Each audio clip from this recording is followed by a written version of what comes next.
finally, I'll show you sort of the first taste of the PVE content, which is the Frostring Arena. There we go. Now the Frostring Arena is, here we see Hogarth. He's the master of the Frostring Arena, and he gives you a little intro that you'll read through and gives you an idea of what's going on here. And then eventually, once you get through that, you'll be able to pick what deck you want to play. I'm going to say my Arena Elementals deck. And you'll see here at the top you have 4 tiers that you're going to play through. You have 4 opponents and then a boss. And you'll have the ability to play until you get 3 defeats. So as long as you stay under 3 defeats, you're able to go as long as you can. Each of the regular opponents you play will give you these little sacks, and the sacks are filled with gold, which we talked about earlier. And then the bosses will drop gold, and they'll additionally drop these treasure chests. And the treasure chests will have cards and equipment in them. And so I'll go ahead and play against the Psychotic Anarchist. And I am playing my Elementals deck. This is a very specific PvE deck. It has a bunch of PvE-only cards in it. So some of the cards are available for both PvE and PvP, and which is all the ones you get from packs. And then some of the cards are only usable in PvE, and those are sort of the cards you earn from playing in the PvE experience. Now I'm going to play first. I won the coin toss. And you can see here that I'm drawing my cards. You'll see that's my sleeve that I used from earlier. This was the one I won for actually beating all of the arena without losing even one game. I'm going to go ahead and keep that hand. It's not fabulous, but it's good enough. And then over here along the side, Hogarth shows up, and he's telling me that he's actually going to knock 5 health points off my opponent because this is the first tier, and maybe I'm new and I need a little help.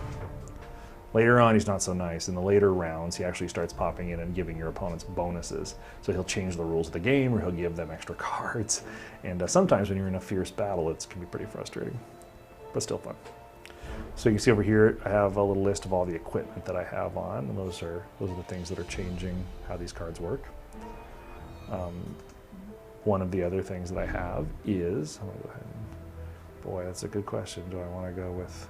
So this shard actually gives me either a ruby or sapphire, and the way my cards work are that I need to be able to meet these threshold requirements to be able to play the card. So I have to have 2 resources total, and at least one of them has to have given me a ruby threshold. So I want to be able to get this guy into play, so I'm going to go ahead and use this for ruby. So I've selected ruby. Now, my champion is actually has the charge power that once I have 5 charges and at least 2 sapphires have been played, I can use his ability to draw an extra card, which is very good. I have some of my cards, like this one gives me a resource. There's no type associated with it, but I do gain 2 charges instead of 1. Usually it's 1. Oh boy! So he just put out a Savage Raider. That's a 2/1. It's a 2/1 that must attack every turn. Okay, it's not great, but luckily I've got a troop I can put in play to defend myself, which is good. Oh, good, another one. So I'm gonna go ahead and play this so that I can absolutely get this guy into play. The good news about my guy is he has Swift Strike, which means he deals his damage first. So if this were to attack me, I can block, and my troop does not perish. It actually kills his without going away, which is great. There have been some fairly successful CCGs to come out lately that I think do a great job making trading card games more accessible. I think that's awesome. Clearly, Hex is a little slower pace, you'll notice. It definitely is highly strategic, and it gives you a chance to sort of invest very deeply in what makes trading card games super fun, which is that very deep strategic gameplay. Here we go. Oh, a water elemental. All right, so I'm going to put this out, and now I am going to take the sapphire because that's going to allow us to get close to being able to play that water elemental. I'm going to hold this guy back so he can continue to block his troops. And then hopefully soon I'll be doing some damage to him. Next turn I'll be putting out the water elemental. So this is actually the first piece of PVE content, the first piece of sort of our campaign mode in the game. But it's pretty straightforward, clearly. It's a series of fights. Our next big chunk of PVE content is actually going to be our campaign, and that is going to include a very, an incredible linear narrative that has a storm cloud, that has a story, dungeons that you unlock, cities that you visit, a number of opportunities to use all the choices in the game to change how the gameplay is rolled out, leveling your character, spending those points for this really amazing talent tree that we've built. You have a stronghold where you're going to spend points to upgrade buildings.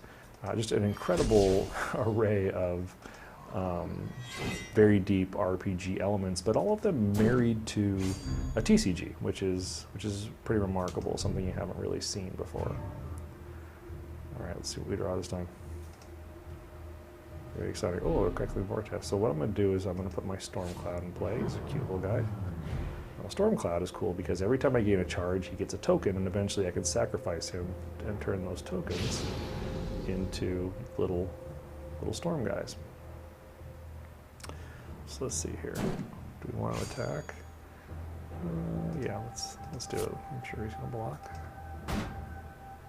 Oh, no, he didn't. Okay, great. Well, the good news about that is that this guy has an ability that when he attacks and isn't blocked, he spawns another version of himself.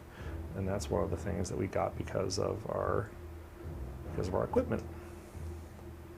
So another fun card and a good example of something you can only do in the digital space. Replicator's Gambit. It lets me put a creature, lets me put a troop back into my deck, and the next time I draw it, it says create 6 replicas of this card and put them into play. So it allows me to choose one of these guys, put him back in my deck, and then if I draw him again, he makes a tremendous number of himself. So I go ahead and block here, and we'll just go ahead and take the rest again.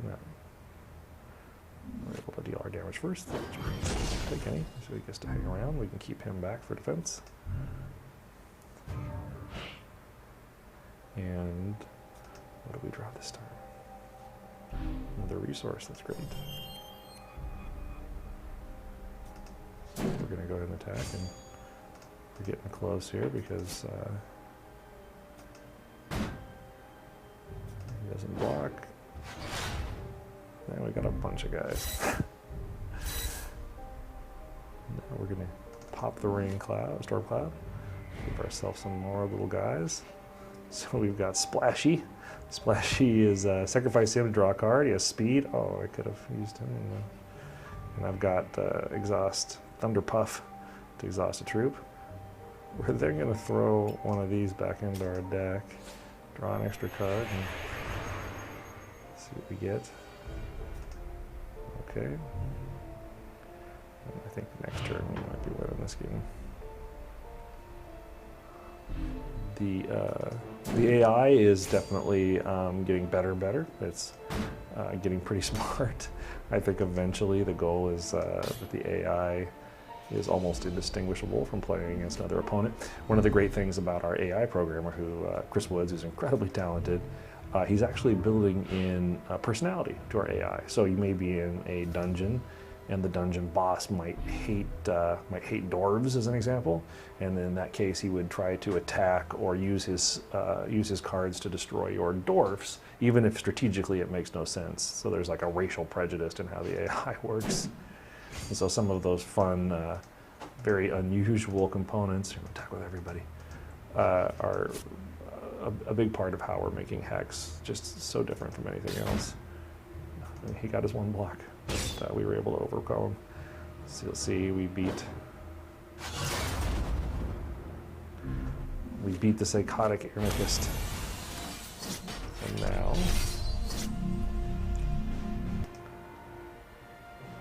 we get our reward. So after you beat one of we get a gold pouch. Great. So we've got our gold pouch, and you'll notice that it has the number 1 over there. And when you beat a boss, you'll actually be getting chests and gold pouches. And so when you eventually decide to quit out, and I'm going to go ahead and do that right now so you can see the reward screen.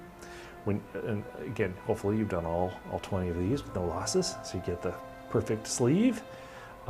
You'll withdraw, or actually at the end it just kicks you out once you've finished it, but anytime you can withdraw.